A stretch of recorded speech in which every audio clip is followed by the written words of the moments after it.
This is a great honor for me. I've been all over the country. Today we were in Maine and we were in New Hampshire, where we're doing amazingly well. We're doing well everywhere. A poll just came out, the Rasmussen poll. We're 2 points up nationally. We're going to do well. And I want to thank you so much for that welcome. Let me begin by expressing my gratitude to Shali. Great. Come here. Come. Great guy. Great guy. He's a good friend and a great guy. Thank you very much. Thanks. And your family is amazing. I want to thank you for putting together this incredible great guy. I want to thank you for putting together this incredible big fan. Let me start by stating right up front that if I'm elected president, the Indian and Hindu community will have a true friend in the White House. That I can guarantee you, that I can tell you. I'm involved in two massive developments in India, you probably know. Very successful, wonderful, wonderful partners, very beautiful. And I must say, I became involved because I have great confidence, and I have great confidence in India. Incredible people and an incredible country. So thank you very much. I was there 19 months ago and look forward to going back many, many times.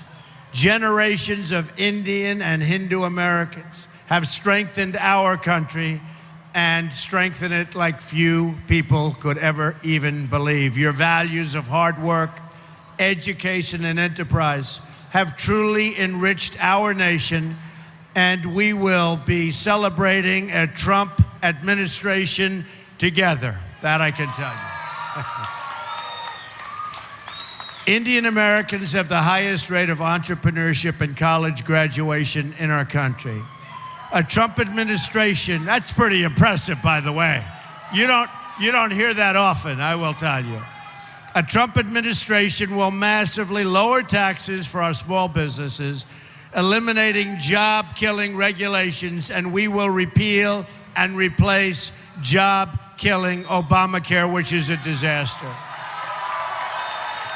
But as we all know, we can't have prosperity without security, and that is why we appreciate the great friend India has been to the United States in the fight against radical Islamic terrorism, a word that our president doesn't even use. It's a word our president refuses to use. Hillary Clinton, as I call her, Crooked Hillary, does not use that term. India has seen firsthand the brutality of terrorism and cross-border violence, including the attacks in Mumbai. And I mean, look, Mumbai is a place that I love. It's a place that I understand. So for all of the people in Mumbai, the attack on Indian Parliament, absolutely outrageous and terrible. We will defeat radical Islamic terrorism. When I'm president, we will stand shoulder to shoulder with India in sharing intelligence and keeping our people safe mutually. This is so important in the age of ISIS, the barbaric threat Hillary Clinton has unleashed onto the entire world. India is key and a key strategic ally, and we don't want to even talk about it because there's nothing like the relationship that we will have. I look forward to deepening the diplomatic and military cooperation that is the shared interest of both countries. India is the world's largest, it's the world's largest democracy, an amazing statement, and is a natural ally of the United States. Under a Trump administration, we are going to become even better friends. In fact, I'll take the word even out because we are going to be best friends. There won't be any relationship more important to us. And I love when I see this over here because they're busting through the gates. They love us. We love you. There's a lot of love in this room. There's a lot of love. I look forward to working with Prime Minister Modi, who has been very energetic in reforming India's bureaucracy. Great man. I applaud him for doing so. And I look forward to doing some serious bureaucratic trimming right here in the United States. Believe me, we need it also. Americans have been asking for years, for decades, to trim the waste in government. The politicians can't do it, but I promise you this, I will do it. The wasting of taxpayer dollars will finally, in the United States, come to an end. We're going to fix these bloated and corrupt bureaucracies. Hillary doesn't have the energy. She's right now resting. She's resting, waiting for the debate on Wednesday night. Did everybody see the last debate? That was an easy one. That was very easy. So, your great Prime Minister has been a pro-growth leader for India. He simplified the tax code and cut taxes, and their economy has grown 7% a year. Excellent. Our economy is practically not growing at all in the United States. Just about zero. And with a very, very bad jobs report just this last Friday. We'll take care of that. But when I'm elected, we're going to start growing again and growing very, very fast. My reforms on taxes, trade, regulation, and energy will add at least 25 million new jobs in the next decade. We will make America the greatest place in the world to invest, hire, grow, and to create new jobs, new technologies, and entire new industries. First, we will cut taxes for all working and middle-class households in America. We're going to go to 7, and you know what we had? We had 7 brackets. We're going to bring it down to 3 brackets, with low-income Americans paying no income tax at all. There will be a massive tax simplification. We waste over $9 billion a year in tax code compliance. That ends under a Trump administration. Business tax reform is at the center of our plan.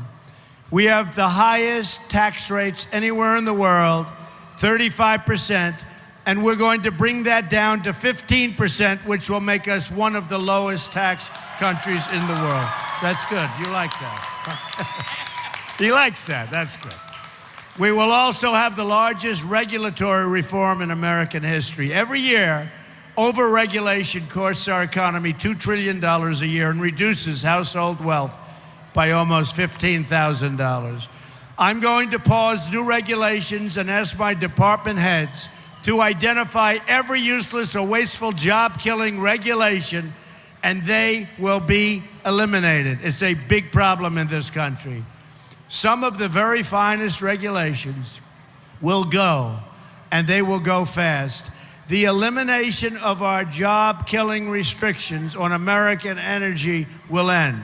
My pro-energy reforms will add at least 500,000 new jobs per year, lower the prices of your energy bills for all American households.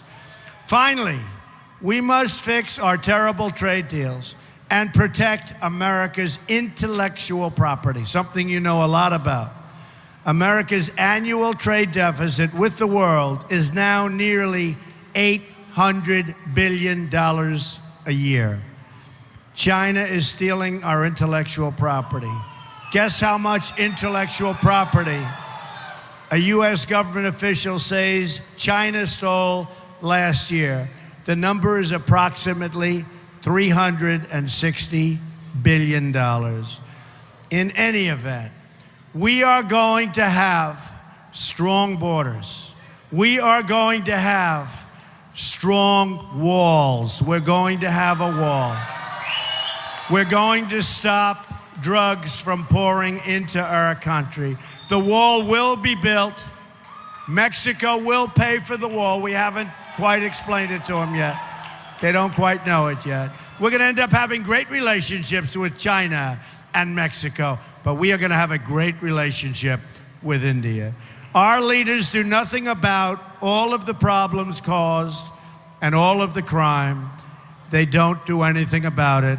We are going to have a great society again. We're going to have honesty in government. We are going to save our Second Amendment. We are going to do so many things toward education, including the elimination of Common Core so we can bring our education local. We have to do it local. When it comes to trade, we're going to negotiate and renegotiate trade deals. We're going to have new trade deals. We believe in free trade, we believe. But our trade deals for our country are not good, they're not fair, they're not appropriate. We're going to change that. So we're going to have great trade deals, but we will be able to trade and do tremendous business, I can tell you, with India. So just in summing up, we are going to have a phenomenal future together. America is going to be a country that people will once again respect. We will be wealthy again. We will be strong again. We will be powerful again and hopefully not have to use our power. But we will be powerful and we will be smart. Our military is depleted horribly. Our military will be fixed. We have great, great people. Our military will be, again, will be what America's military should be. America's military has to be strong, and America has to lead through strength. Lead through strength. We will produce jobs. We will bring back our great companies. They won't be leaving anymore, and lots of good things will happen. You know, when I started this campaign, it was very simple. I talked about strong borders. I talked about good trade. I talked about strong military. But I had a theme, and the theme was very simple. And the theme has resonated all over the world. And the theme is, just like on those hats, make America great again. And that's what we're going to do. I want to thank you all for being here. This is a great honor to have this kind of a crowd. Thank you very much, and thank you, sir. Great.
We love the Hindus.